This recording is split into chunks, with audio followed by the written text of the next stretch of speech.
하나님 말씀 봅니다. 하나님 말씀 베드로전서 3장 15절 한 절만 보겠습니다.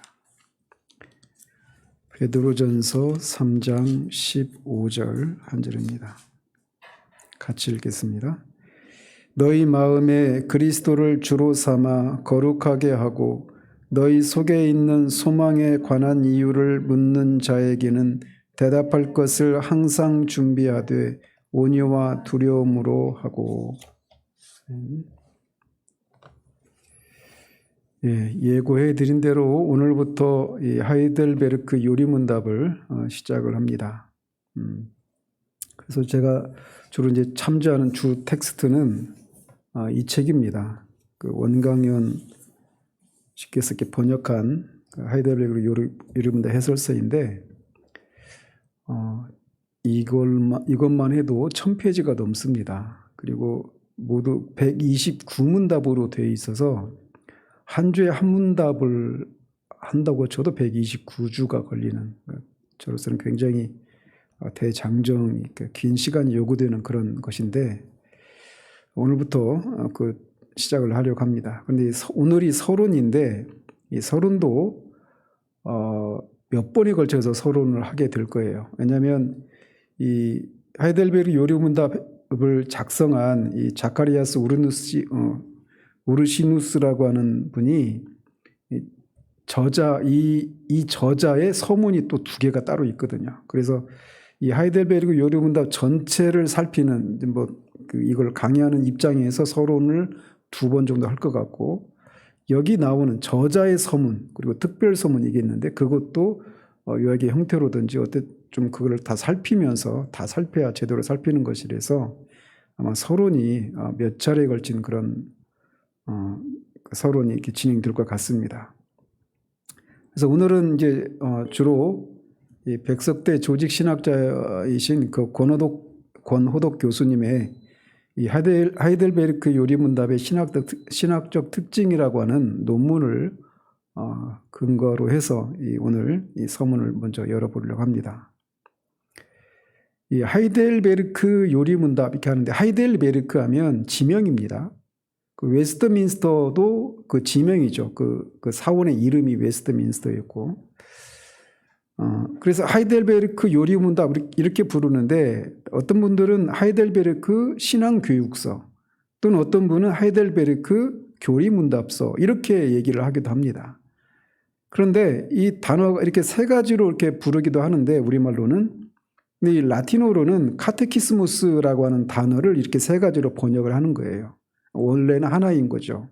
카테키스무스, 여기서 이제 영어의 캐테키즘이라고 하는 요리문답이라고 하는 이 영어 단어가 여기서 나오는 겁니다. 그래서 이 종교개혁자들은 이제 그 카톨릭의 그 중세 그런 어둠을 뚫고 종교개혁이 시작이 되고 나서 이제 종교개혁을 시작하면서 어떤 것이 참된 신앙인지에 대한 그런 것들을 교회 또 성도들에게 일반 성도들에게 교육을 시키는 것들이 시급했었습니다. 그래서 그 가장 효과적인 방법이 뭔가라고 하면서 고안해낸 방식이 바로 이 카테키스무스라고 하는 방법입니다. 그래서 질문하고 대답하는 이런 방식으로 주어진 것을 카테키스무스 이렇게 불러요. 이거를 이제 교리문답서, 신앙고백서, 요리문답서 이렇게 다양하게 부르는데, 우리 교회에서는 이제 이거를 하이델베르크 요리문답 이렇게 통일을 해서 부르기로 하겠습니다. 자, 그러면서 이렇게 우리가 성경을 이렇게 개인적으로도 성경을 읽지 않습니까? 그러니까 개인적으로도 성경을 읽으면서 이게 해석을 하는 것이 아니라 성경 전체의 윤곽을 파악한 다음에 그 성경 전체에서 말하고 있는 것들을 이 질문과 대답의 형식으로 성경의 내용들을 일반 성도들에게 가장 효과적으로 전달하는 방법, 가르치는 방법이 이 방법이었다라고 이 종교개혁자들은 그렇게 생각을 하고, 루터도 그렇고 칼빈도 그렇고 수많은 그런 신앙 고백서들이 나오게 된 겁니다. 종교개혁 이후로. 그래서 이게 이런 방식, 그러니까 문답의 형식으로 성경의 내용을 교인들에게 어린이든 어른이든 이렇게 가르치는 것이 개혁파 교회에, 특히 장로 교회에 이 신자들을 향한 일반적인 성경 공부 방식이었어요. 그런데 한국에 들어온 한국 장로교회, 우리도 장로교회이지 않습니까? 근데 한국 장로교회에서는 이런 방법들이 거의 도외시되고 있습니다. 그래서 지난번에도 웨스트민스터 신앙고백서 할 때도 말씀드렸지만 우리 교단의 이 장로교회 표준 신앙 문서라고 다 우리 그걸 받습니다라고 목사든 장로든 권사든 다 그렇게 서약을 하고 이렇게 그것에 따라서 신앙생활을 하겠다고 고백을 한단 말이에요. 그럼에도 불구하고 웨스트민스터 신앙고백서를 교회에서 가르치지를 않아요. 그게 우리의 현실입니다. 하물며 하이델베르크 요리문답은 더한 그런 현실이 있겠죠. 그래서 이런 배경이, 그러니까 처음에 한국교회에 복음이 전파되었을 때 개혁교회가 우리 이제 그 조선 말기에 그렇게 들어온 것이 아니라 대부분 그런 영향이 전혀 없었던 건 아니지만 주를 이루는 분들이 무디 신학의 영향을 받은 분들이 한국교회에 들어왔단 말이에요. 선교사로. 그러다 보니까 요한계시록에 말씀드리면서 요한계시록 강의를 하면서도 말씀드렸지만 이 대부분 이 세대주의적인 그런 영향을 가진 분들이 많이 들어왔단 말이에요. 선교사들로. 그러다 보니까 한국교회에 이 세대주의적인 그런 영향이 거의 80% 90%를 차지한다 해도 과언이 아닙니다. 그러다 보니까 이런 어떤 신앙고백서의 형태를 교회에서 성경 공부 형식으로 교인들을 교육하고 이런 것들이 거의 전통으로 자리를 잡지 못하고 거의 명목만 남아있는 그런 현실인 것이죠. 그래서 이 일반적으로 성경 공부를 하는 방식들, 열심히 있는 분들은 대학의 그런 동아리나 이런 데서 보면 내비게이터 성경 공부를 할지, 귀납법적 성경 공부를 할지, 또는 큐티식 성경 공부 이런 것들을 통해서 성경 공부를 해 나갑니다. 그런 것들이 그나마 이것마저도 어떤 의식이 있는 교회나 또 성경을 알고 싶은 열심을 품은 정말 소수의 사람들에게서나 이렇게 성경을 알려고 성경을 공부하려고 하는 이런 노력들을 하지 거의 대부분 제가 볼 때는 거의 90%도 저는 정말 넉넉하게 이렇게 쳐졌다 생각합니다. 관대하게. 아마 거의 대부분이라고 할 수 있을 정도로 한국교회에서 성경 공부에 대한 그런 열심이 그렇게 크지가 않아요. 그런 현실 속에서 이 종교개혁자들의 성경 공부 방식인 요리문답으로 성경을 공부하는 것은 더더욱 기대할 수 없는, 찾아볼 수 없는 그런 현실인 것이죠. 물론 귀납법적 성경 공부를 할지 큐티나 이 내비게이터 성경 공부 이런 것들이 나름대로 큰 의미를 가지고 있습니다. 그런데 이 요리문답의 이 성경 공부 방식이 없이 그런 방식으로 성경을 읽고 해석해 나가다 보면 대부분 많은 경우에 주관적인 그런 성경 해석으로 흐르기가 쉽습니다.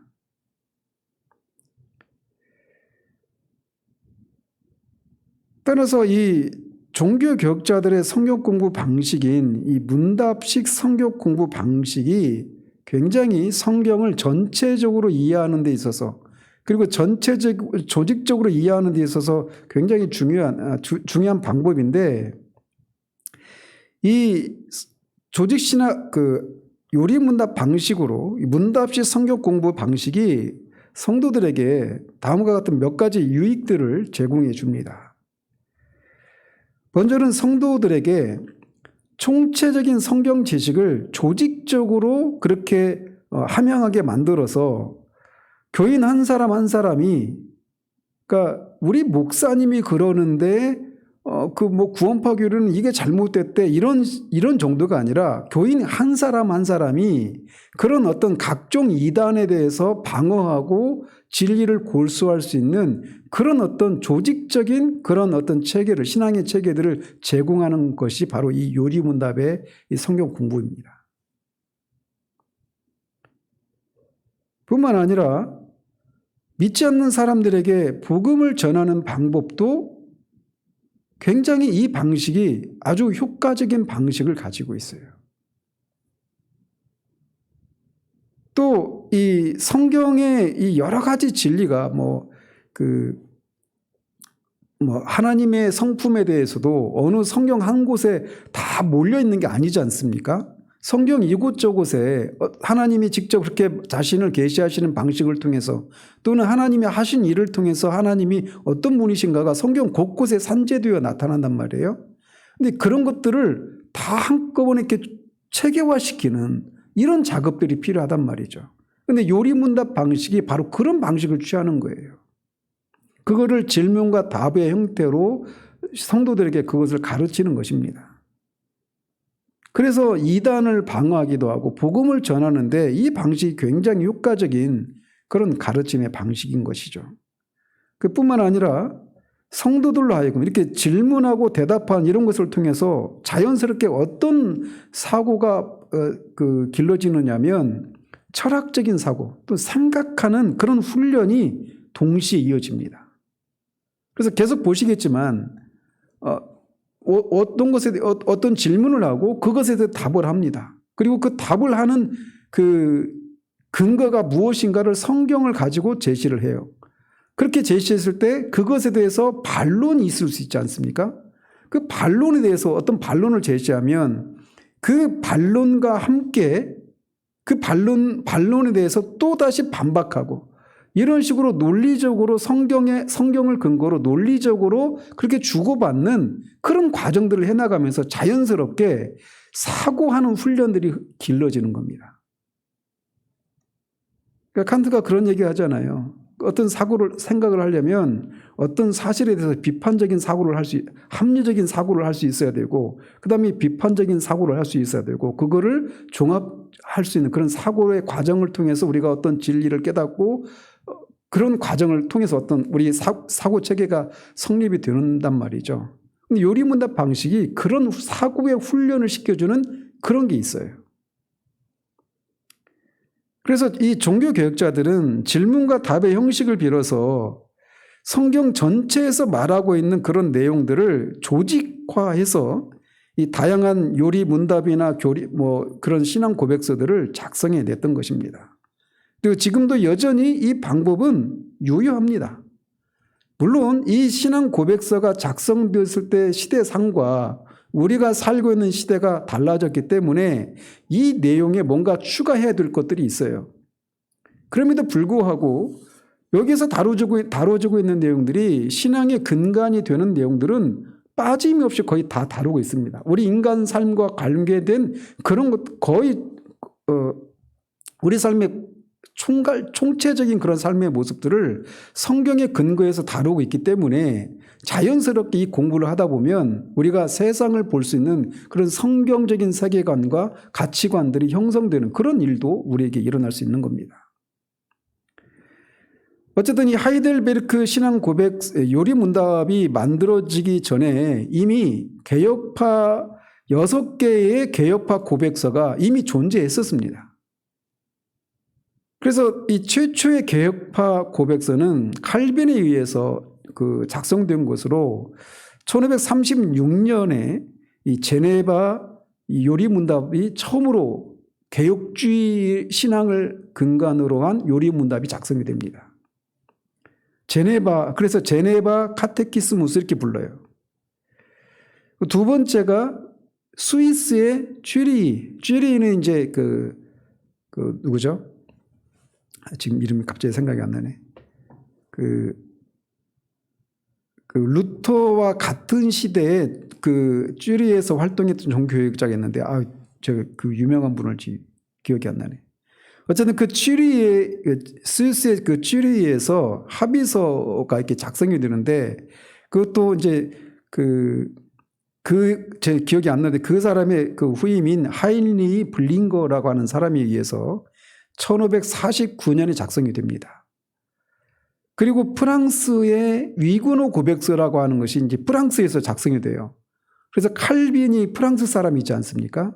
그래서 이 프랑스 사람들, 그 프랑스에 있는 개혁주의 신자들을 위해서 프랑스의 이 개혁주의자들이 위그노라고 불렸습니다. 그래서 위그노들에 의해서 그 작성된 고백서라 해가지고 프랑스의 위그노 고백서 이렇게 부르는데 그 초안을 칼빈이 놓습니다. 그리고 그의 제자인 앙뚜안 드 쌍디라고 하는 사람에 의해서 1559년에 작성이 돼요.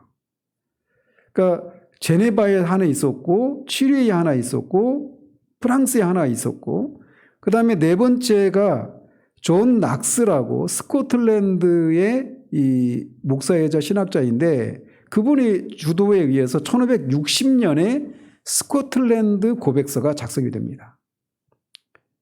그리고 1561년에는 네덜란드 고백서가 작성이 되는데 이 당시 네덜란드는 오늘날의 네덜란드와 벨기에가 합해진 나라였어요. 그래서 벨기에는 프랑스를 쓰잖아요. 네덜란드 남부에 있고. 그래서 그거를 네덜란드 고백서 이렇게 부르는데 그 지역이 이제 오늘날은 벨기에에 해당되어서 벨직 신앙 고백서 이렇게 부릅니다. 그리고 여섯 번째로 스위스의 제2 헬베틱 고백서가 작성이 됩니다. 이것도 역시 앞에 그 두 번째 쥐리 합의서를 작성했던 하일리 블링거라고 하는 신학자에 의해서 작성이 돼요. 그래서 이미 이렇게 6개의 개혁주의 신학에 근거한 요리문답서가 신앙고백서가 작성이 되어 있었는데 이 하이델베르크 요리문답은 1563년에 작성이 됩니다. 이제 제가 언제 이걸 할 수 있겠냐 싶어서 좀 상세하긴 하지만 다루고 넘어가니까 좀 양해를 부탁드립니다. 어쨌든 이렇게 개혁파 교회가 이 루터파 교회와 이 판이하게 다른 점이 있다라면 바로 이것이에요. 그래서 세계의 그 모든 개혁파 교회들이 시대마다, 그러니까 연도도 계속 바뀌죠. 그리고 지역도 바뀌죠. 그래서 그 지역과 어떤 시대 어떤 지역에 필요한 그 성도들이 처한 그 상황과 연관되어서 개혁주의적인 그런 신앙을 다양한 그런 요리분답의 형태로 작성을 하게 되었던 거예요. 그리고 이게 개혁주의 신학의 어떤 특징이라고 할 수 있단 말이죠. 그래서 이런 전통은 전 세계에 흩어져 있는 수많은 개혁교회로 하여금 다양하게 발전하면서 다양한 기독교 문화를 창달하게 하는 어떤 원동력의 역할을 했던 것이 각종 개혁주의 이런 요리 문답서들입니다. 따라서 개혁교회라고 자처한다면 우리의 종교개혁 선조들의 전통을 따라서 우리는 각종 신앙 고백서를 가르치고 배움으로써 우리가 믿고 있는 이 신앙이 아무런 역사적인 맥락이 없는 그런 신앙이 아니라 그냥 아무런 조상이 없는 그런 신앙이 아니라 그 역사적인 그런 연관성이 있는 그런 신앙이라고 하는 것을 우리가 나타내야 한단 말이에요. 이런 전통적인 개혁주의 신앙 고백서들을 공부하는 것을 통해서 말이죠. 그래서 보통 개혁교회 전통에 서 있는 교회들은 이 도르트 총회에서 결정된 세계 일치 신조.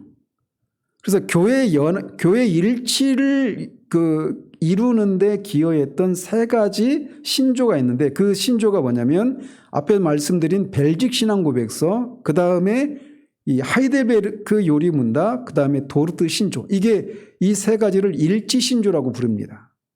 그래서 개혁주의 교회에서는 이 세 개 일치 신조와 그리고 우리가 지난번에 살폈던 웨스트민스터 신앙 고백서, 그 다음에 소요리 문답, 대요리 문답, 이렇게 6개의 요리 문답을 가르치는 것이 개혁교회의 전통이다. 이렇게 말할 수가 있어요. 이제 우리는 그 중에 이제 세 번째를 하는 거죠. 어쨌든 이 하이델베르크 요리 문답은 개혁교회 안에서 매우 특별한 위치를 차지하고 있습니다. 가장 먼저는 이 하이델베르크 요리 문답이 수많은 나라들에서 번역되고 있다는 거예요. 번역되었고 지금도 그런 일이 일어나고 있어요. 말레이시아에서도 이걸 번역을 했습니다. 그뿐만 아니라 앞에서도 말씀드린 것처럼 이 하이델베르크 요리문답은 세계의 무슨 신조라고 불렸죠? 말씀드렸죠? 일지신조. 뭐의 일치일까요? 교회 간의 연합을 꾀하는 거예요. 교회 간의 연합. 이 당시에는 루터파 교회와 개혁파 교회, 칼빈주의와 이 루터주의 간에 아주 큰 대립이 있었거든요. 그래서 그것 때문에 전쟁이 일어나기도 하고 그런 거였단 말이에요. 그래서 교회의 신앙이라고, 이 신앙 고백서, 이것은 단순히 어떤 신앙 고백서만의 역할을 하는 것이 아니라 그런 정치적인 상황과 연관되어 있었던 것입니다. 그래서 이 요리문답을 이해하기 위해서는 그것이 작성된 역사적인 배경을 이해하는 것이 중요해요. 그리고 그것을 작성한 저자들이 어떤 사람인가를 이해하는 것이 각종 요리문답서를 이해하는데 매우 중요합니다. 그래서 이 신앙교육서에 그 저자 서문이 있다고 하지 않았습니까? 이 저자 서문이 하나가 있고 특별 서문, 이게 서문이 두 개가 있어요. 그런데 그 저자 서문에 보면 이 요리문답이 이 하이델베르크라고 하는 게 팔츠 지역의 수도입니다. 그러니까 오늘날의 그 주도죠. 그 독일이 그 연방 국가지 않습니까? 그래서 어떤 주가 있고 그 주의 수도가 하이델베르크예요. 근데 그 지역을 팔츠라고 불렸어요. 팔츠. 근데 팔츠라고 하는 지역에 요리문답을 작성한 첫 번째 목적이 뭐냐면 팔츠 지역의 그 통치자들이 정치적인 통일을 위해서 이 요리문답을 작성했다라는 거예요. 그러니까 지금의 문맥 속에서는 요리문답을 작성하는 것이 어떻게 정치적인 연합을 꾀하는 것이 일이 될 수 있느냐 이렇게 생각할 수 있잖아요. 근데 그 당시는 그렇지 않았다라는 겁니다. 이 당시 이 하이델베르크 이 그거를 수도로 하고 있는 팔츠 지역의 영주가 프리드리히 3세라고 하는 사람이었습니다. 그 프리드리히 3세와 바이에른의 헤어초크라고 하는 두 사람이 팔츠 지방의 이 어떤 교회 지도자들과 교사들에게 이 신앙 고백서, 이 요리문답을 작성한 목적이 바로 거기에 있다. 정치적인 연합을 위한 것이다라고 이렇게 말을 했다라는 거예요. 그래서 이 팔츠 지역의 두 지도자들이 이 지역에서 지금 독일에서 어떤 이 종교 전쟁이 제2의 성찬 전쟁이 일어날 판이었었습니다. 지금 제가 그 이름이 생각이 나야 지금 설명을 하는데 지금 계속 생각이 안 나네요. 쯔빙글리. 예. 그래서 루터의 이 성찬론은 공제설입니다. 공제설. 그리고 이 쯔빙글리는 기념설이에요. 상징설입니다. 그래서 이 쯔빙글리와 이 루터 간에 엄청난 그런 대립이 있어요. 그런데 이 독일 지역을 이렇게 중심으로 해서 제2의 성례전과 관련해서 막 그런 전쟁이 일어날 판이었었어요. 그런 상황에서 이 신앙을 정립을 할 필요가 있었던 겁니다. 그래서 그들이 판단하는 것은 이런 신앙에 대한 무지, 어떤 모든 교회와 학교가 공통으로 사용하는 그런 교과서가 없어서 이런 혼란과 무질서가 일어난다 이렇게 판단을 해서 그것에 근거해서 모든 교회와 팔츠 지역에 있는 모든 교회와 이 학교에서 공통의 신앙 교재를 쓰기 위해서 요리문답을 작성하게 했던 거예요. 그러니까 1차적인 목적은 그거였던 겁니다. 정치적인 연합을 위해서. 그런데 왜 정치적인 연합을 위해서 이 요리문답을 작성하도록 했는데 하필이면 여기가 독일 지역이니까 루터파 신학이 우세했던 지역 아닙니까? 그런데 왜 하필이면 개혁파 신학에 근거한 교회법을 만들었을까라는 겁니다. 이거는 이런 질문에 대해서 결정적인 이 질문에 대한 답은 그곳의 영주인 프리드리히 3세의 영향 때문에 그렇습니다. 그는 칼빈주의자였어요. 프리드리히 3세가. 그래서 그 당시에는 이 정치 지도자가 어떤 신앙의 노선을 따르냐에 따라서 그 영 내에 있는 모든 교회와 학교는 다 그 신앙을 따라가기 마련이었습니다. 그런데 이 팔치 지역에 이 영주했던 프리드리히 3세가 개혁파 신앙의 감화를 받은 영주였어요. 그래서 자신이 통치하는 그 지역에 개혁파 신학을 전파하고자 하는 그런 목적도 가지고 있었던 겁니다. 그래서 정치 연합을 꾀하면서 동시에 그러면서 개혁파 신학을 그 자기 영주 내에 있는 교회와 학교에 영향을 이제 주기 위해서 하이델베르크 요리문답이 생겨났다. 이렇게 말씀드릴 수 있습니다. 그러면서 그가 가지고 있는 생각이 굉장히 이렇게 우리에게 그 큰 어떤 그런 울림을 주고 있는데, 그는 그 신학을 자기 그 신학,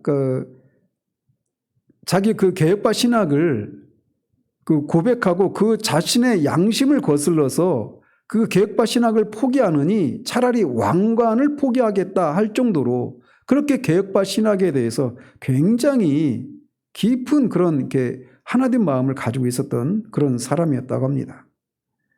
그래서 프리드리히 3세는 하나님께서 부여하신 사회 모든 구조가 합당하게 보존되는 것으로 만족하지 않고 하나님에 대한 지식을 보급할 뿐만 아니라 그리스도인들의 삶의 토대가 되는 하나님의 말씀을 연구하도록 하는데 열심히 있었던 그런 인물이었다고 합니다. 그냥 보존하는 측면이 아니라 그 모든, 그래서 그가 이렇게 얘기를 했다고 그래요. 하나님께서 맡기신 우리의 직분, 직업, 그리고 정부를 평화롭고 조용하게 보존할 뿐 아니라 또 우리 신하들의 삶과 행동이 단정하고 바르며 덕스럽게 세우고 설치할 뿐만 아니라 무엇보다 자신을 바로 인식하고 전능하신 자와 모든 덕들과 순종의 삶의 토대가 되는 복된 말씀을 연구하고 보다 더 오래 그리고 보다 더 많이 지시하며 언급하는 일을 삶의 의무로 느꼈다. 이렇게 고백을 했다고 그래요. 오늘날로서는 이런 정치 지도자가 나올 수가 없다. 저는 생각을 합니다. 현대사회에서는. 그래서 그는 기본적으로 이 모든, 그러니까 제가 이제 오후 예배 때 이제 시작하려고 하는 것도 그런 것의 연장인데, 하나님이 창조하신 창조세계 모든 영역이 다 하나님께 속한 거예요. 그 하나님의 나라가 모든 영역이 하나님이 창조하신 것이기 때문에 그 모든 영역에서 하나님의 통치가, 하나님 나라의 가치관이 실현되어야 한단 말이에요. 그 생각을 그가 가지고 있었던 겁니다. 그래서 그래서 이런 개혁파 신학에 근거한 요리문답을 통해서 교회와 학교에 이렇게 보급을 해서 그런 신앙관을 가지고 모든 삶의 영역에서 그렇게 하나님을 아는 지식이 드러나는 그런 나라를 꿈꿨던 그런 지도자였던 거예요. 이렇게 하이델베르크 신앙 고백서가 이 요리문답이 만들어진 배후에는 이런 경건한 이 선제후, 그러니까 이 선제후인 프리드리히 3세가 있었다라고 하는 것은 굉장히 우리에게 시선을 끌게 하는 그런 중요한 모습이라고 할 수 있습니다. 자, 그래서 이렇게 일반적으로 하이델베르크 요리문답을 작성한 사람은 자카리아스 우르시누스. 저도 이름이 막 익숙하지 않은 이름이에요. 자카리아스 우르시누스. 자꾸 이렇게 기억을 하시길 바랍니다. 근데 이 하이델베르크 요리문답의 요리문답이 그냥 가장 유명한 분이, 대표적인 분이 자카리아스 우르시누스이지만 그분만이 아니라 이 작성하는데 말씀드린 것처럼 프리드리히 3세도 있었고 또 중간에 다른 인물도 있습니다. 그래서 이 요리문답의 저자가 누구냐라고 하는 것에 대해서 의견이 분분해요. 근데 일반적으로는 자카리아스 우르시누스가 작성을 했다. 이게 일반적인 견해이긴 합니다. 근데 어쨌든 이거를 만들게 명령을 내린 인물이 프리드리 3세란 말이에요. 그래서 이 모든 일반 작품도 그렇죠. 그림이나 음악도 마찬가지고 그 작품 속에는 그것을 그린 저자들, 작가들의 어떤 사상과 그 사람의 됨됨이가 그대로 드러나기 마련이지 않겠습니까? 그래서 하이델베르크 요리문답도 그거를 작성한 사람들의 이 면모를 살펴보면 이것을 통해서 그 사람들의 면모를 통해 하이델베르크 요리문답의 성격도 드러난단 말이에요. 그래서 그 저자들이 어떤 사람이었고 어떤 인물이었는가 이런 것을 잠시나마 살펴볼 필요가 있는데 간략하게만 말씀을 드리면 먼저는 프리드리 3세 이 사람이 이것을 작성하도록 했던 인물입니다. 그래서 앞에서도 말씀드린 것처럼 이 하이델베르크 요리문답이 만들어질 때 교회 연합의 성격이 강하게 눈에 띌 수 있도록 이거를 이제 교회와 학교의 신앙 교과서로 만들기 위해서 이렇게 도입을 했는데 이 일에 가장 적극적으로 개입한 인물이 프리드리 3세예요. 그가 직접 쓰지는 않았지만 그렇게 작성할 수 있도록 명령을 내리고 모든 조건들을 다 구비해 줬단 말이죠. 그래서 이 프리드리 3세에 대해서 막 거의 처음 들어보실 수도 있어요. 그죠? 이 프리드리 3세가 이렇게 얘기를 합니다. 교회사가 중에 유명한 분이 있는데 필립 샤프라고 하는 분이 있어요. 8권으로 이렇게 번역된 그 책이 있는데 그 교회 역사가인 필립 샤프가 그렇게 얘기를 합니다. 독일의 선제후들 중에서 가장 순수하고 가장 이 고귀한 인물 가운데 하나였다. 그러니까 선제후라고 하는 용어 많이 들어보셨죠? 그러니까 이 당시 신성 로마 제국의 황제를 뽑는 제후들 이런 사람들을 선제후라고 이렇게 불렀어요. 근데 그 여러 선제후들이 있었습니다. 이 각 영지마다. 근데 그 선제후들 중에 한 사람이었어요. 독일 지역에. 그 사람이 프리드리 3세였는데 이 프리드리 3세에 대해서 필립 샤프라고 하는 분이 이 역사가가 그렇게 평가를 해요. 프리드리 3세는 멜라니톤, 또 멜라니톤 하면 멜랑흐톤이라고 발음하기도 하는데 멜랑흐톤은 루터의 제자입니다. 그래서 멜랑흐톤과 칼빈의 견해를 좋아했다. 이 프리드리 3세가. 그리고 외부 신학자들을 하이델베르크 대학으로 영입해서 신앙교육서를 만드는 것을 통해서 다가오는 세대를 위한 신앙교육의 초석을 놓은 인물이다. 이렇게 평가를 합니다. 그런 선제후임에도 불구하고 매우 검소한 삶을 살았고 자신의 사재를 털어서 학문과 신앙교육을 위해서 기부했던 그런 인물이었다고 합니다. 그리고 임종시에 침상에서 하나님을 찬양하며 사람들로 하여금 인본주의 전통으로부터 그리스도와 그의 신적인 세계로 인도해서 교회와 학교 내에 큰 개혁운동이 일어나는 것을 볼 수 있도록 허락하신 하나님을 찬양하면서 그렇게 임종을 맞았다고 합니다. 그러니까 굉장히 그는 경건한 인물이었고 성령으로 충만한 그런 인물이었다라고 하는 것을 우리가 알 수가 있습니다.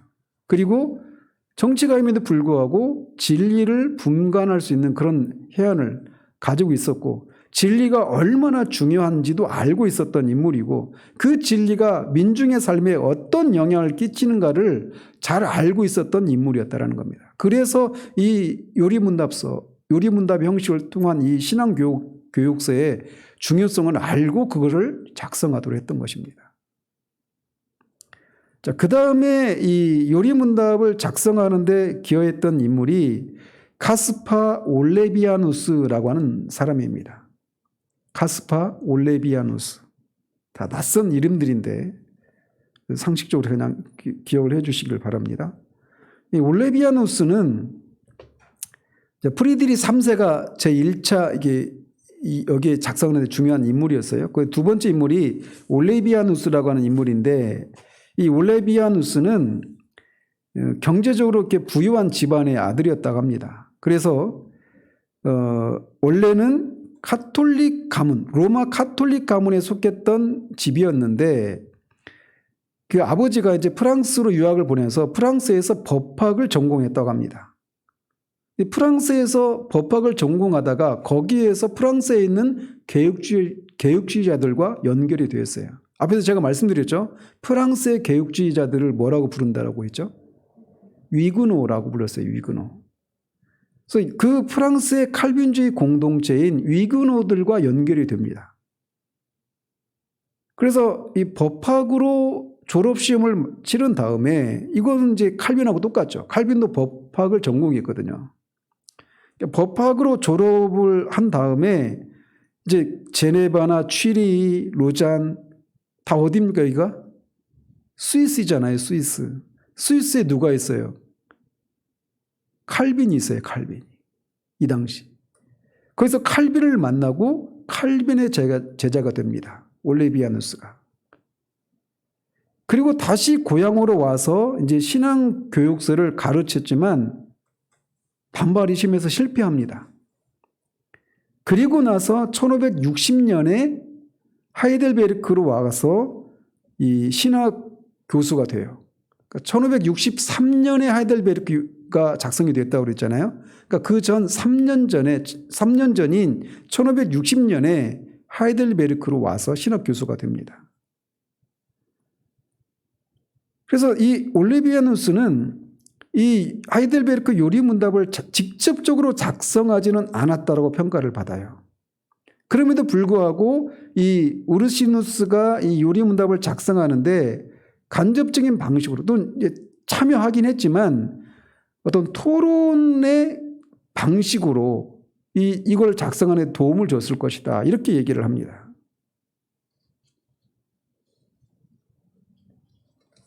예를 들면 그의 영향이 하이델베르크 요리문답에 이제 녹아 있는 것 중에 하나가 뭐냐면, 하이델베르크 요리문답을 제가 좋아하는 것 중에 하나가 뭐냐면 1문답이에요. 생사간에 당신에게 유일한 위로는 무엇인가?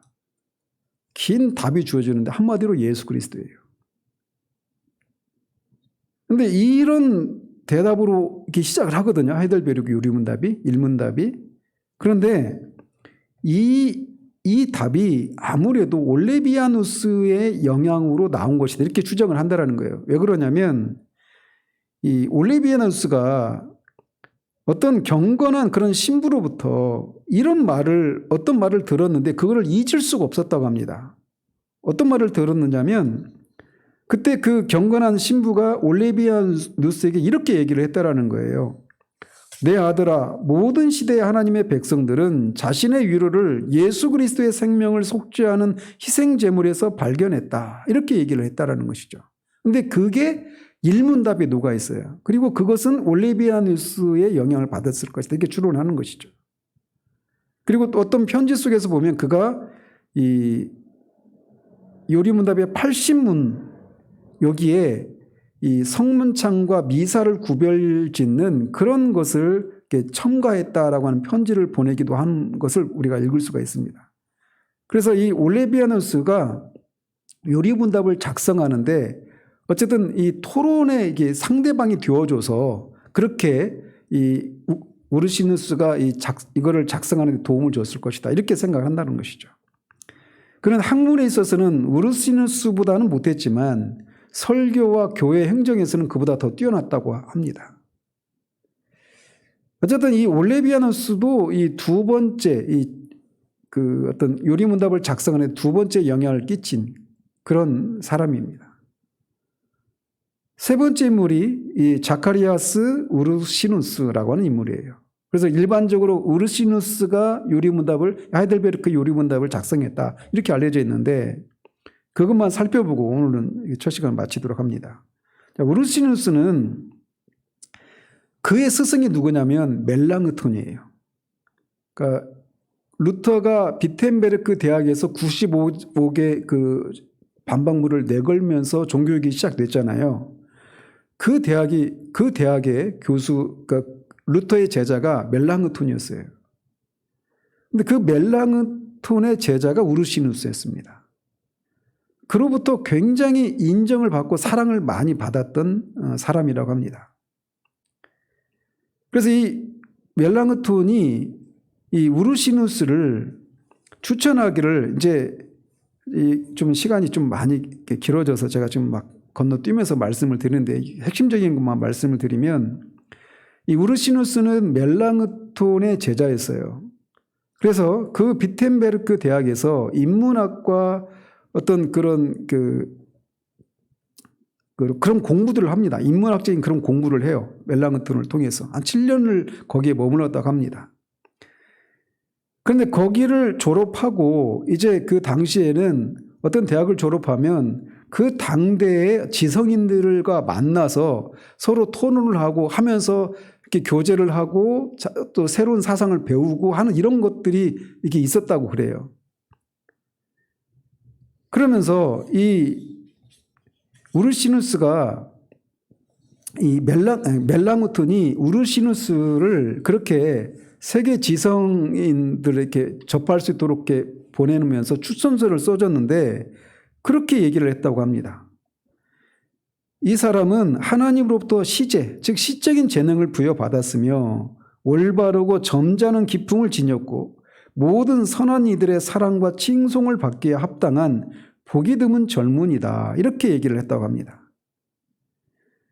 그러면서 그는 굉장히 성격적으로 이 내면적으로 굉장히 안정된 그런 성품의 소유자였다고 합니다. 그러니까 막 혈기방자하고 막 그런 이런 스타일은 아니었다라는 거예요.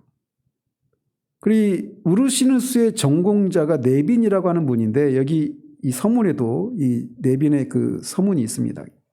근데 거기서 그는 내면적으로 안정될 뿐만 아니라 영적으로 깊은 경건한 삶을 사는 마음 상태를 유지하고 있었다라고 말을 합니다. 내면적인 성격과 오늘날로 말하면 외향적이지 않고 내면적인 그런 성격이니까 그것은 그를 깊은 사색으로 인도했다라고 말합니다.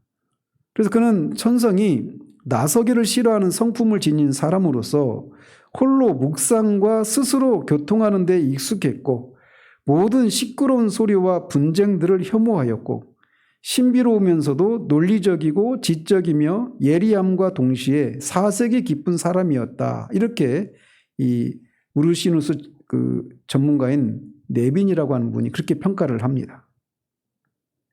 그리고 일반 은총 차원에서도 그가 굉장히 이렇게 잘 발전된 사람이었는데 말씀드린 것처럼 비텐베르크 대학에서 예술과 인문과학을 깊이 연구했다고 그래요. 그래서 시적인 재능도 뛰어났다고 하는데 그래서 이 우르시누스는 지성적인 면이나 감성적인 면이나 영성인 면에서 굉장히 뛰어난 그런 인물이었다고 합니다. 그리고 그가 학문적인 그런 능력도 매우 탁월한 사람이었다고 합니다. 그래서 이 필립 샤프는 우르시누스는 고전 문헌과 철학 그리고 신학의 심오한 학문의 사람이었다 이렇게 평가를 합니다. 그러니까 이런 신앙 고백서들이 그냥 갑자기 뚝딱 떨어지는 게 아니라 이거를 작성할 수 있는 그런 자질과 능력을 갖춘 사람을 통해 나온 거란 말이에요. 그래서 로마서에서 처음에 말씀드렸잖아요. 바울이 어떤 인물이었는가. 그가 그냥 유대인의 배경과 이방인의 배경을 가지고 있었고 헬라 문화에 능통했고 이런 어떤 철학적인 사유를 할 수 있었던 사람이고 그런 사람이었기 때문에 로마서를 쓸 수 있었다 이렇게 말씀드렸잖아요. 우르시누스 역시 그런 사람이었다라는 겁니다. 그래서 그가 이렇게 학문적으로도 지성적으로 감성적으로 영적으로 뛰어난 사람이었고 학문적으로도 뛰어난 그런 사람이었다라는 거예요. 그래서 이 선제후의 신임을 받았을 뿐만 아니라 동료들 사이에서도 그런 존경을 받았던 인물이었다고 합니다. 그러면서 또 그 일을 하는데 아주 근면하고 신실했다고 합니다. 그러나 아무리 학문적인 능력이 구비되었다 하더라도 그리고 근면하고 성실하다 할지라도 어떤 진리냐 비진리냐라고 하는 이런 것을 결정해야 되는 그런 문제에 섰을 때 그것에 타협해버리면은 그 모든 능력이 아무것도 아니게 되잖아요. 그러니까 그런 어떤 확고한 자세, 진리에 대해서 타협하지 않는 불굴의 정신, 확고한 자세가 요구된단 말이에요. 더더군다나 이 종교개혁 초기에는 더더욱 그랬죠. 그런데 그는 그런 기질도 가지고 있었다고 합니다. 천성적으로 조용하고 나서기를 싫어하고 이런 사람이었음에도 불구하고 진리냐 비진리냐 이거를 결정해야 되는 그런 문제, 그런 상황 앞에서는 굉장히 확고한 그런 자세를 드러냈던 사람이었다고 합니다. 그래서 당시 앞에서도 말씀드렸잖아요. 제2의 성찬 논쟁과 관련해서 전쟁이 벌어질 그런 위기가 있었다고 했잖아요. 근데 이 사람이 자신의 고향에서 가르쳤는데 그 지방 사람들이 이 우르시누스의 이 성찬론과 관련해 가지고 루터의 이 공제설을 지지하지 않는다 이런 입장을 그런 생각을 가지고 그를 공격했어요. 그래서 그가 거기를 떠나올 수밖에 없었는데 이렇게 얘기했다고요. 친구한테. 내 양심으로는 도저히 폐기할 수 없는 그런 진리의 고백을 내 나라가 용납하지 않는다면 내 나라를 떠난다 해도 상관없네. 나의 고귀한 스승 필립 멜랑흐톤이죠. 멜랑흐톤이 아직 살아계신다면 나는 다른 누구보다 그분에게로 가겠지만 그가 돌아가셨으니 이제 취리로 가기로 마음을 정했네. 여기서는 그곳 사람들을 크게 인정하지 않지만 다른 교회들 사이에는 그들의 명성이 높아서 우리의 설교자들이 절대로 무시할 수 없는 분들이네. 그분들은 경건하고 학식이 있는 위대한 분들이요. 나는 이제부터 그들과 교제하면서 내 생애를 보내려네. 나머지 모든 것들은 하나님께서 공급하실 것이네.